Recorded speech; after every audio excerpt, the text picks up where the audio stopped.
नमस्कार दोस्तों, मैं कुलदीप सिंह स्वागत करता हूं हमारे अपने चैनल धुरंधर क्लासेस यूट्यूब चैनल पर। जैसा कि दोस्तों हमारी चर्चा चल रही थी तंत्रिका तंत्र नर्वस सिस्टम के ऊपर हमारी चर्चा चल रही थी और कल की क्लास में मैंने आपको 45 नंबर तक क्वेश्चन करवा दिए थे। यदि आपने पिछली क्लासों को नहीं देखा है तो आप पिछली क्लासों को देख लें और इसके बाद इस क्लास को देखिए। आज की क्लास को हम बिना देरी के शुरू करते हैं, तो क्लास में एंड तक बने रहिए। तो देखिए यहाँ पे हमें क्वेश्चन दे रखा है कि सामान्य मनुष्य के मस्तिष्क का भार कितना होता है। सामान्य मनुष्य के मस्तिष्क का भार कितना होता है। यहाँ पे ए ऑप्शन देखिए, ए ऑप्शन हमें दे रखा है कि 300 ग्राम, बी ऑप्शन दे रखा है 1600 ग्राम, सी ऑप्शन दे रखा है 1350 ग्राम और डी ऑप्शन दे रखा है 1200 ग्राम। चारों में से कौन सा ऑप्शन राइट ऑप्शन है। सामान्य मनुष्य के मस्तिष्क का भार कितना होता है, तो हम जानते हैं कि सामान्य मनुष्य के मस्तिष्क का भार 1350 ग्राम होता है, इसलिए इसका सी ऑप्शन इसका राइट ऑप्शन है। 300 ग्राम गलत ऑप्शन हो जाएगा, 1600 ग्राम गलत ऑप्शन हो जाएगा और 1200 ग्राम ये गलत ऑप्शन हो जाएगा, क्योंकि हम जानते हैं कि एक सामान्य वयस्क मनुष्य के मस्तिष्क का औसत भार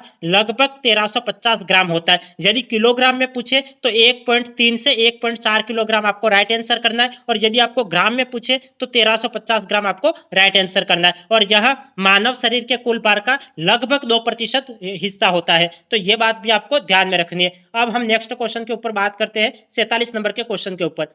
यहाँ पे 47 नंबर का हमें क्वेश्चन दे रखा है कि मस्तिष्क गोलार्ध के कार्टेक्स एवं मेडुला भाग में क्रमशः द्रव्य पाया जाता है। कार्टेक्स एवं मेडुला भाग में क्रमशः द्रव्य पाया जाता है, कौन सा द्रव्य पाया जाता है यह हमें बताना है। यहाँ पे ऑप्शन देखिए, यहाँ पे ऑप्शन हमें दे रखा है, ए ऑप्शन दे रखा है धूसर एवं श्वेत, बी ऑप्शन दे रखा है श्वेत एवं धूसर, सी ऑप्शन दे रखा है रंगीन एवं रंगहीन और डी ऑप्शन दे रखा है रंगहीन एवं रंगीन। चारों में से कौन सा ऑप्शन करेक्ट ऑप्शन है।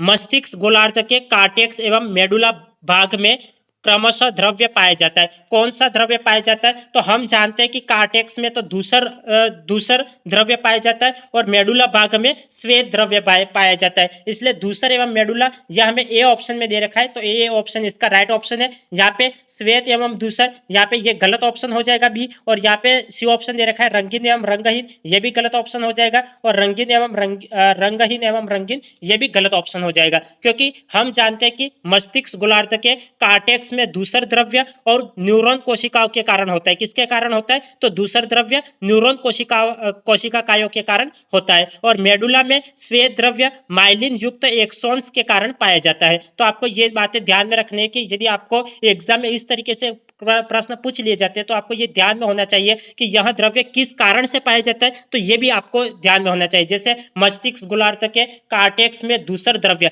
किस कारण से होता है, तो दूसर द्रव्य न्यूरॉन कोशिकाएं के कारण होता है, और मेडुला में कौन सा द्रव्य पाया जाता है, तो मेडुला में श्वेत द्रव्य पाया जाता है। किसके कारण पाया जाता है, तो माइलिन युक्त एक्सॉन्स के कारण पाया जाता है। अब आगे हम देखते हैं 48 नंबर के क्वेश्चन के ऊपर।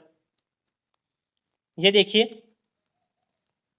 ये 48 नंबर का क्वेश्चन हम देखते हैं। यहाँ पे हमें क्वेश्चन दे रखा है कि संवेदी एवं प्रेरक संकेतों का केंद्र किसे कहते हैं। संवेदी एवं प्रेरक संकेतों का केंद्र किसे कहते हैं। यहाँ पे ए ऑप्शन हमें दे रखा है थैलेमस, बी ऑप्शन दे रखा है हाइपोथैलेमस, सी ऑप्शन दे रखा है सेरेब्रम और डी ऑप्शन दे रखा है सेरेबलम। तो चारों में से कौन सा सही ऑप्शन है, चारों में से कौन सा सही ऑप्शन है, कौन सा सही ऑप्शन है। संवेदी एवं प्रेरक संकेतों का केंद्र किसे कहते हैं, तो किसे कहते हैं, तो थैलेमस को कहते हैं, इसलिए इसका ए ऑप्शन राइट ऑप्शन होगा। हाइपोथैलेमस ये भी गलत है, सेरेब्रम भी गलत है और सेरेबलम भी गलत है, क्योंकि हम जानते हैं कि संवेदी एवं प्रेरक संकेतों का केंद्र किसे कहते हैं, तो थैलेमस को कहते हैं। क्यों कहते हैं, क्योंकि थैलेमस संवेदी और प्रेरक संकेतों का केंद्र है जो इन्हें सेरेब्रम तक पहुंचाता है, इसलिए थैलेमस इसका राइट ऑप्शन है। थैलेमस क्यों गलत ऑप्शन हो गया, क्योंकि थैलेमस ताप हार्मोन से संबंधित है। सेरेबेलम किससे संबंधित है, तो सेरेबेलम संतुलन से संबंधित है, और सेरेब्रम की बात की जाए तो सेरेब्रम बुद्धि से संबंधित है।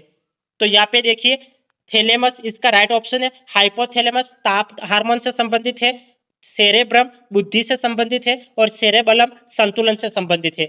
आगे हम बात करते हैं 49 नंबर के क्वेश्चन के ऊपर।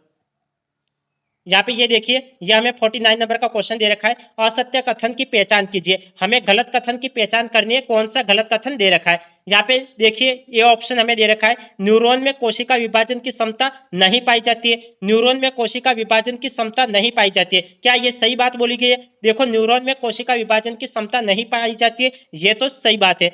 अब आगे देखिए, न्यूरॉन कोशिका मानव शरीर की सबसे बड़ी कोशिका होती है, देखो न्यूरॉन कोशिका मानव शरीर की सबसे बड़ी कोशिका होती है। देखो न्यूरॉन कोशिका है वो मानव शरीर की सबसे लंबी कोशिका होती है, ना कि सबसे बड़ी कोशिका। इसलिए ये बी ऑप्शन यहाँ पे गलत ऑप्शन दे रखा है। और हमें क्या पूछा था, हमें असत्य कथन की पहचान करनी थी, इसलिए राइट ऑप्शन कौन सा है, बी ऑप्शन इसका राइट ऑप्शन है। समझ में आ गया होगा। हमें यहाँ पे दे रखा है कि न्यूरॉन कोशिका मानव शरीर की सबसे बड़ी कोशिका होती है, तो ये बिल्कुल गलत बात बोली गई है, क्योंकि हम जानते हैं कि न्यूरॉन कोशिका मानव शरीर की सबसे लंबी कोशिका होती है, ना कि सबसे बड़ी कोशिका। और सबसे बड़ी कोशिका की बात की जाए तो सबसे बड़ी कोशिका अंडाणु होती है। सबसे बड़ी कोशिका कौन सी होती है, तो सबसे बड़ी कोशिका अंडाणु होती है। और सबसे लंबी कोशिका कौन सी होती है, तो सबसे बड़ी लंबी कोशिका न्यूरॉन होती है। और यहाँ पे तो बोला गया कि सबसे बड़ी कोशिका बोला गया, तो देखो न्यूरॉन मानव शरीर की सबसे बड़ी कोशिका थोड़ी होती है। सबसे बड़ी कोशिका तो अंडाणु, और सबसे लंबी कोशिका की बात की जाए तो न्यूरॉन होती है। इसलिए बी ऑप्शन यहाँ पे गलत बोला गया। सी ऑप्शन दे रखा है, न्यूरॉन कोशिका को तंत्रिका तंत्र की संरचनात्मक एवं क्रियात्मक इकाई कहते हैं। सही बात बोली गई है, क्योंकि न्यूरॉन कोशिका को तंत्रिका तंत्र की संरचनात्मक एवं क्रियात्मक इकाई कहते हैं। सही है। यहाँ पे डी ऑप्शन देखिए, दो न्यूरॉन के मध्य भाग को सिनेप्स कहते हैं। यह भी सही बात बोला गया, क्योंकि सिनेप्स न्यूरॉन के बीच का स्थान होता है, इसलिए डी ऑप्शन सही है। दो न्यूरॉन के मध्य भाग को सिनेप्स कहते हैं, तो यह भी सही बात बोली गई। और हमें देखो, मैं आपको पहले भी बता चुका हूं कि यदि आपको नेगेटिव वे में क्वेश्चन पूछा जाता है तो आपको नेगेटिव आंसर देना है, और पॉजिटिव वे में क्वेश्चन पूछा जाता है तो पॉजिटिव वे में आंसर देना है। तो यहाँ पे नेगेटिव कौन सा है, तो बी ऑप्शन नेगेटिव है, इसलिए असत्य कथन ही पूछा गया था, और बी ऑप्शन इसका राइट ऑप्शन है। सबसे लंबी कोशिका कौन सी होती है, तो सबसे लंबी कोशिका न्यूरॉन कोशिका मानव शरीर की सबसे लंबी कोशिका होती है। और सबसे बड़ी कोशिका कौन सी है, तो अंडाणु। यदि यहाँ पे यहाँ पे दिया होता कि अंडाणु कोशिका मानव शरीर की सबसे बड़ी कोशिका होती है, तो ये दिया होता तो ये ऑप्शन बिल्कुल सही होता है, बिल्कुल सही होता है। लेकिन गलत किस लिए हो गया, क्योंकि यहाँ पे आगे न्यूरॉन लिखा हुआ है, न्यूरॉन की जगह अंडाणु दे रखा होता तो ये सही वे में क्वेश्चन ऑप्शन हो जाता, लेकिन ये गलत वे में ऑप्शन दे रखा है। अब आगे देखिए, आगे हम 30वें नंबर के क्वेश्चन की बात करते हैं। ये देखिए, नहीं, 50 नंबर के क्वेश्चन की हम बात करते हैं। यहाँ पे हमें क्वेश्चन दे रखा है कि ईईजी जांच का संबंध किस अंग से है। ईईजी जांच का संबंध किस अंग से है, किस अंग से है। यहाँ पे ए ऑप्शन हमें हृदय दे रखा है। क्या हृदय इसका सही ऑप्शन है? देखो हृदय इसका सही ऑप्शन है या गलत ऑप्शन है? सही। देखो हृदय की जांच के लिए कौन सा शब्द प्रयोग किया जाता है, तो हृदय की जांच के लिए ईसीजी शब्द प्रयोग किया जाता है। तो यहाँ पे तो ईसीजी की बात की जा रही है या फिर ईईजी की बात की जा रही है। यदि ई सी और जी ये दिया होता तो इसका कौन सा ऑप्शन राइट ऑप्शन होता, तो हृदय ए ऑप्शन इसका राइट ऑप्शन होता, क्योंकि ईईजी ये ईईजी जांच किससे संबंधित है, तो हृदय से संबंधित है। यदि ईईजी दे रखा होता तो हृदय इसका राइट आंसर होता, लेकिन यहाँ पे हमें ईईजी दे रखा है, तो ईईजी यहाँ पे बी ऑप्शन हमें यकृत दे रखा है, तो यकृत तो गलत ऑप्शन हो जाएगा। सी ऑप्शन हमें मस्तिष्क दे रखा है, और डी ऑप्शन हमें वृक्क दे रखा है, तो राइट ऑप्शन कौन सा है, तो मस्तिष्क इसका राइट ऑप्शन है। ईईजी जांच का संबंध किस अंग से है, तो मस्तिष्क से है। तो ये आपको ध्यान में रखना है। ईईजी की फुल फॉर्म क्या होती है, तो इलेक्ट्रो एंसोफ्लोग्राम, ये ईईजी की फुल फॉर्म होती है। तो आपको यहाँ पे जैसे आईयूपीएससी का नाम आप याद रखते हो, इसी तरीके से ईईजी का नाम भी आपको याद होना चाहिए। ईईजी की फुल फॉर्म इलेक्ट्रो एंसोफ्लोग्राम ईईजी की फुल फॉर्म होती है, और यह मस्तिष्क की विद्युतीय गतिविधियों को मापने की जांच होती है, जो मिर्गी जैसे विकारों का निदान करती है। और यहाँ पे यदि आपको हृदय से संबंधित जांच पूछी जाए तो ईसीजी इसका राइट ऑप्शन होगा। हृदय से संबंधित जांच कौन सी है, तो ईसीजी है, और मस्तिष्क से संबंधित जांच कौन सी है, तो ईईजी है। अब आगे देखते, आगे हम 51 नंबर का क्वेश्चन देखते हैं। यहाँ पे हमें 51 नंबर का क्वेश्चन दे रखा है कि तंत्रिका तंत्र का अध्ययन विज्ञान की कौन सी शाखा में करते हैं। तंत्रिका तंत्र का अध्ययन विज्ञान की कौन सी शाखा में करते हैं। यहाँ पे ए ऑप्शन हमें दे रखा है एंडोक्राइनोलॉजी, बी ऑप्शन दे रखा है कार्डियोलॉजी, सी ऑप्शन दे रखा है न्यूरोलॉजी, और डी ऑप्शन दे रखा है एंजियोलॉजी। चारों में से करेक्ट ऑप्शन कौन सा है। तंत्रिका तंत्र का अध्ययन विज्ञान की कौन सी शाखा में करते हैं। तंत्रिका तंत्र का अध्ययन विज्ञान की कौन सी शाखा में करते हैं। A option endocrinology, B option cardiology, C option neurology और डी ऑप्शन एंजियोलॉजी। चारों में से करेक्ट ऑप्शन कौन सा है? तो न्यूरोलॉजी इसका, सी ऑप्शन इसका करेक्ट ऑप्शन है, क्योंकि हम जानते हैं कि न्यूरोलॉजी तंत्रिका तंत्र का अध्ययन करती है। न्यूरोलॉजी किसका अध्ययन करती है? तो न्यूरोलॉजी तंत्रिका तंत्र का अध्ययन करती है। यहाँ पे ए ऑप्शन हमें एंडोक्राइनोलॉजी दे रखा है। एंडोक्राइनोलॉजी में किसका अध्ययन किया जाता है? तो एंडोक्राइनोलॉजी यहाँ अंतःस्रावी तंत्र से संबंधित है, इसलिए यहाँ पे एंडोक्राइनोलॉजी गलत ऑप्शन हो जाएगा। कार्डियोलॉजी यह हृदय से संबंधित है, इसलिए यह भी गलत ऑप्शन हो जाएगा। और एंजियोलॉजी यह रक्त वाहिकाओं से संबंधित है, इसलिए एंजियोलॉजी भी गलत ऑप्शन है। और न्यूरोलॉजी इसका राइट ऑप्शन है। तंत्रिका तंत्र का अध्ययन विज्ञान की कौन सी शाखा में करते हैं? न्यूरोलॉजी में करते हैं, इसलिए सी ऑप्शन इसका राइट है। एंडोक्राइनोलॉजी अंतःस्रावी तंत्र से संबंधित होता है। कार्डियोलॉजी हृदय से संबंधित होता है और एंजियोलॉजी रक्त वाहिकाओं से संबंधित होता है। आगे हम बात करते हैं नेक्स्ट 52 नंबर के क्वेश्चन के ऊपर। ये देखिए, यहाँ पे हमें 52 नंबर का क्वेश्चन दे रखा है कि शरीर का मुख्य समन्वय केंद्र है। शरीर का मुख्य समन्वय केंद्र है कौन सा है? यहाँ पे ए ऑप्शन हमें दे रखा है मस्तिष्क, बी ऑप्शन दे रखा है हृदय, सी ऑप्शन दे रखा है मेरुरज्जु और डी ऑप्शन दे रखा है इनमें से कोई नहीं। इनमें से कोई नहीं, चारों में से कौन सा ऑप्शन करेक्ट है? शरीर का मुख्य समन्वय केंद्र है। शरीर का मुख्य समन्वय केंद्र कौन सा है? तो मस्तिष्क है। कौन सा है? तो मस्तिष्क है, वो शरीर का मुख्य समन्वय केंद्र है, इसलिए ए ऑप्शन इसका करेक्ट ऑप्शन है। क्योंकि हम जानते हैं कि मस्तिष्क शरीर का मुख्य समन्वय केंद्र है, जो तंत्रिका तंत्र और अंतःस्रावी तंत्र के माध्यम से सभी शारीरिक क्रियाओं को नियंत्रित करता है, इसलिए मस्तिष्क इसका राइट ऑप्शन है। हृदय, बी ऑप्शन हमें हृदय दे रखा है, हृदय गलत होगा, क्योंकि हृदय परिसंचरण से संबंधित होता है। हृदय रक्त परिसंचरण से संबंधित होता है, इसलिए ये गलत है। और सी ऑप्शन हमें मेरुरज्जु दे रखा है, मेरुरज्जु भी गलत ऑप्शन होगा, क्योंकि मेरुरज्जु संकेत संचरण में सहायक होता है, इसलिए मेरुरज्जु भी गलत ऑप्शन है। यहाँ पे हमें पूछा गया था कि शरीर का मुख्य समन्वय केंद्र है, तो शरीर का मुख्य समन्वय कौन सा है? तो मस्तिष्क मुख्य समन्वय केंद्र है। हृदय किस में सहायक होता है? तो हृदय रक्त परिसंचरण में सहायक होता है और मेरुरज्जु संकेत संचरण में सहायक होता है, इसलिए बी और सी गलत ऑप्शन है और ए ऑप्शन इसका राइट ऑप्शन है। अब आगे देखिए, आगे 53 नंबर का क्वेश्चन देखिए।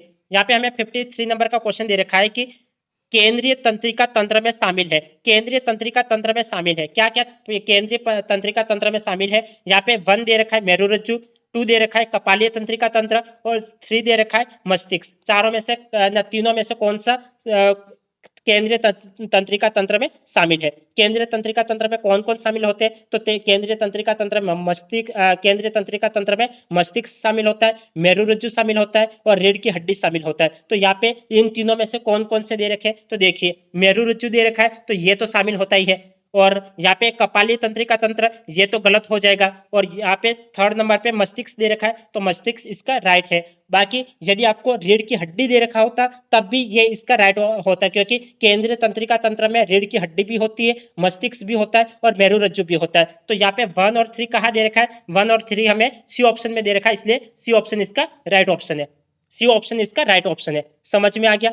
केंद्रीय तंत्रिका तंत्र में कौन कौन शामिल होते हैं? तो केंद्रीय तंत्रिका तंत्र में मस्तिष्क शामिल होता है, मेरुरज्जु शामिल होता है और रीढ़ की हड्डी शामिल होती है। और कपालीय तंत्रिका तंत्र किसमें शामिल होता है? यहाँ पे 2nd नंबर हमें कपालीय तंत्रिका तंत्र दे रखा है, तो कपालीय तंत्रिका तंत्र परिधीय तंत्रिका तंत्र का हिस्सा है। कपालीय तंत्रिका तंत्र परिधीय तंत्रिका तंत्र का हिस्सा है, इसलिए 2 तो गलत है और मेरुरज्जु और मस्तिष्क इसका राइट है। और यदि रीढ़ की हड्डी दे रखा होता तो वो भी इसका राइट ऑप्शन होता। रीढ़ की हड्डी दे रखा होता तो यहाँ पे मेरुरज्जु, मस्तिष्क और रीढ़ की हड्डी राइट ऑप्शन होता, राइट होता। लेकिन कपालीय तंत्रिका तंत्र यह परिधीय तंत्रिका तंत्र का हिस्सा है। यदि आपको परिधीय तंत्रिका तंत्र से संबंधित पूछे तो कपालीय तंत्रिका तंत्र राइट ऑप्शन होता, लेकिन यहाँ पे केंद्रीय तंत्रिका तंत्र से संबंधित पूछा गया, इसलिए मस्तिष्क और मेरुरज्जु इसका राइट है।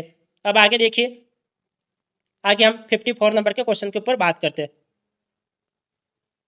ये देखिए, यह हमें 54 नंबर का क्वेश्चन हमें दे रखा है। इस क्वेश्चन को ध्यानपूर्वक समझिए। यहाँ पे हमें क्वेश्चन दे रखा है कि परिधीय तंत्रिका तंत्र में शामिल है। परिधीय तंत्रिका तंत्र में कौन कौन शामिल है? अभी अभी मैंने आपको बताया परिधीय तंत्रिका तंत्र में क्या शामिल होता है। तो कपालीय तंत्रिका तंत्र परिधीय तंत्रिका तंत्र में शामिल होता है। लेकिन यहाँ पे कपालीय तंत्रिका तंत्र संबंधित तो कुछ दे रखा है क्या? देखिए यहाँ पे 1 दे रखा है कायिक तंत्रिका तंत्र, 2 दे रखा है मस्तिष्क और 3 दे रखा है स्वायत्त तंत्रिका तंत्र। मस्तिष्क तो सीधा सीधा इसका गलत ऑप्शन हो जाएगा, क्योंकि मैंने अभी भी बता रखा है कि केंद्रीय तंत्रिका तंत्र में मस्तिष्क, मेरुरज्जु और रीढ़ की हड्डी शामिल होता है, इसलिए मस्तिष्क तो हमने पहले ही गलत कर लिया। अब यहाँ पे परिधीय तंत्रिका तंत्र में कायिक तंत्रिका तंत्र ये तो राइट है और स्वायत्त तंत्रिका तंत्र ये भी राइट है। क्यों? क्योंकि हम जानते हैं कि परिधीय तंत्रिका तंत्र में कायिक तंत्रिका तंत्र और स्वायत्त तंत्रिका तंत्र शामिल होते हैं।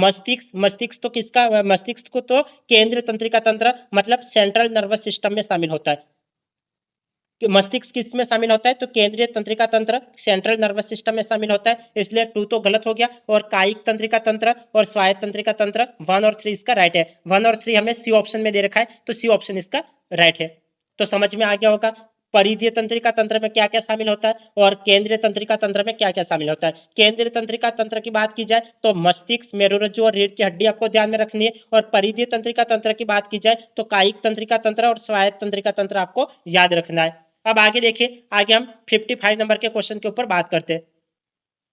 यहाँ पे हमें 55 नंबर का क्वेश्चन दे रखा है कि अनुकंपी एवं परानुकंपी तंत्रिका तंत्र किसके भाग है? अनुकंपी और परानुकंपी तंत्रिका तंत्र किसके भाग है? यहाँ पे ए ऑप्शन हमें दे रखा है केंद्रीय तंत्रिका तंत्र का, बी ऑप्शन दे रखा है मेरुरज्जु, सी ऑप्शन दे रखा है स्वायत्त तंत्रिका तंत्र और डी ऑप्शन दे रखा है कायिक तंत्रिका तंत्र। चारों में से करेक्ट ऑप्शन कौन सा है? अनुकंपी और परानुकंपी तंत्रिका तंत्र किसके भाग है? तो हम जानते हैं कि अनुकंपी और परानुकंपी तंत्रिका तंत्र स्वायत्त तंत्रिका तंत्र के भाग होते हैं, इसलिए सी ऑप्शन इसका राइट ऑप्शन है। सी ऑप्शन स्वायत्त तंत्रिका तंत्र इसका राइट ऑप्शन है, क्योंकि अनुकंपी और परानुकंपी तंत्रिका तंत्र स्वायत्त तंत्रिका तंत्र के भाग होते हैं जो अनैच्छिक कार्यों, जैसे हम जानते हैं अनैच्छिक कार्य क्या होता है? हृदय गति। हृदय की गति अनैच्छिक होती है, तो हृदय गति को नियंत्रित करते हैं, और ये तंत्र लड़ो और भागो और विश्राम और पाचन को नियंत्रित करते हैं, इसलिए स्वायत्त तंत्रिका तंत्र ये इसका राइट ऑप्शन है। तो यहाँ पे हमें पूछा गया है कि अनुकंपी और परानुकंपी तंत्रिका तंत्र किसके भाग है? तो यह स्वायत्त तंत्रिका तंत्र के भाग है। आगे देखिए, आगे हम 56 नंबर के क्वेश्चन की बात करते हैं। ये देखिए, यहाँ पे हमें 56 नंबर का क्वेश्चन दे रखा है कि मस्तिष्क के ऊपर पाई जाने वाली सबसे बाहरी कड़ी है। मस्तिष्क के ऊपर पाई जाने वाली सबसे बाहरी कड़ी है, कौन सी है? यहाँ पे ए ऑप्शन हमें दे रखा है दृढ़ तानिका, बी ऑप्शन दे रखा है जाल तानिका, सी ऑप्शन दे रखा है मृदु तानिका और डी ऑप्शन दे रखा है इनमें से कोई नहीं। चारों में से करेक्ट ऑप्शन कौन सा है? मस्तिष्क के ऊपर पाई जाने वाली सबसे बाहरी कड़ी है, तो मस्तिष्क के ऊपर पाई जाने वाली सबसे बाहरी कड़ी कौन सी है? तो दृढ़ तानिका है। ये ऑप्शन इसका राइट ऑप्शन होगा, दृढ़ तानिका, क्योंकि हम जानते हैं कि दृढ़ तानिका मस्तिष्क और मेरुरज्जु की सबसे बाहरी कड़ी होती है, इसलिए दृढ़ तानिका इसका राइट ऑप्शन है। जाल तानिका मध्य में पाई जाती है, इसलिए ये गलत ऑप्शन है। और मृदु तानिका सबसे भीतर पाई जाती है, इसलिए यहाँ पे मृदु तानिका भी गलत है। यदि देखो यहाँ पे पूछा गया कि मस्तिष्क के ऊपर पाई जाने वाली सबसे बाहरी कड़ी कौन सी है, तो दृढ़ तानिका है। यदि बाहरी कड़ी की बात की जाती है तो दृढ़ तानिका इसका राइट आंसर होगा। मध्य की बात की जाती है तो जाल तानिका इसका राइट आंसर होगा, और सबसे भीतरी की बात की जाती है तो मृदु तानिका आपको राइट आंसर करना है। तो मैं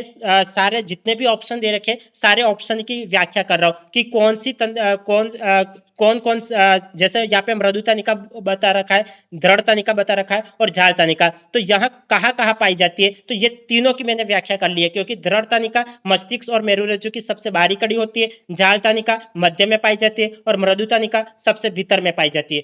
अब आगे देखिए, तो आपको यदि कोई भी प्रश्न पूछ ले, जैसे बाहरी कड़ी से पूछे तो दृढ़ तानिका राइट आंसर करना है, मध्य में पूछे तो जाल तानिका और भीतर में पूछे तो मृदु तानिका। अब 57 नंबर के क्वेश्चन को ध्यानपूर्वक समझिए। यहाँ पे हमें क्वेश्चन दे रखा है कि मस्तिष्क के आवरण के भाग दृढ़ तानिका और जाल तानिका की बीच की जगह होती है।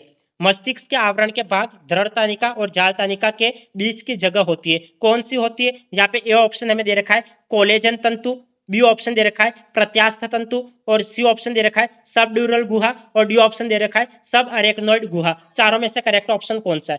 चारों में से करेक्ट ऑप्शन कौन सा है? मस्तिष्क के आवरण के भाग दृढ़ तानिका और जाल तानिका के बीच की जगह होती है, कौन सी होती है? तो सब ड्यूरल गुहा होती है, इसलिए सब ड्यूरल गुहा सी ऑप्शन में दे रखा है। सी ऑप्शन इसका राइट ऑप्शन है। देखो यहाँ पे बात की जा रही है दृढ़ तानिका और जाल तानिका की। तो हम जानते हैं कि दृढ़ तानिका और जाल तानिका के बीच की जगह सब ड्यूरल गुहा होती है। कौन सी होती है? तो सब ड्यूरल गुहा। तो दृढ़ तानिका और जाल तानिका के बीच की जगह की बात की गई है, इसलिए सब ड्यूरल गुहा इसका राइट ऑप्शन है।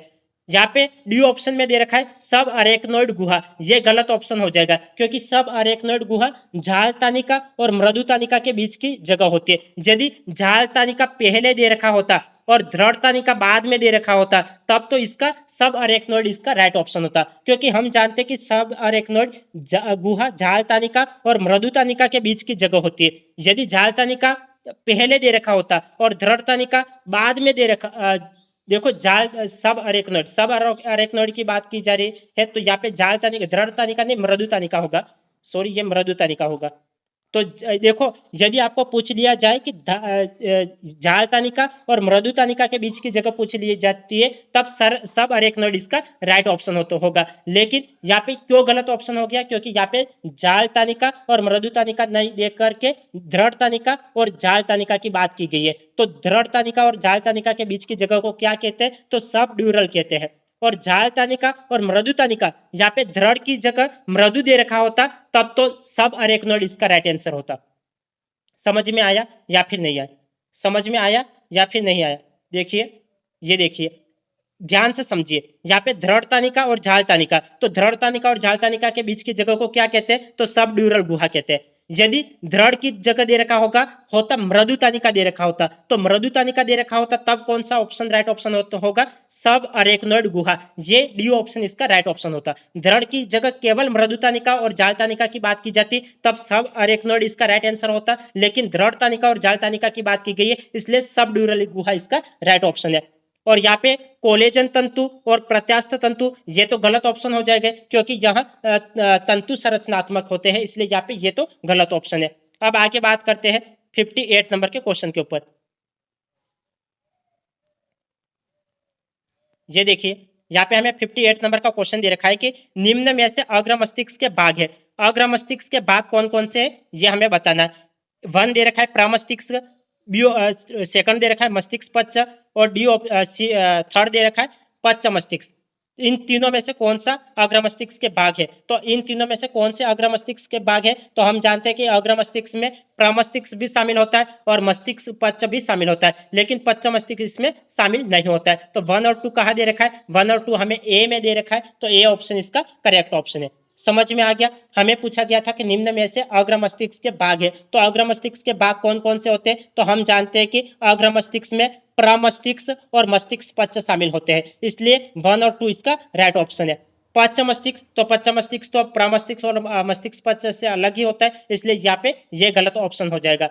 बाकी प्रमस्तिष्क और मस्तिष्क पच्च अग्र मस्तिष्क के भाग होते हैं, ये बात आपको ध्यान में रखनी है। आगे बात करते हैं 59 के नंबर के क्वेश्चन के ऊपर।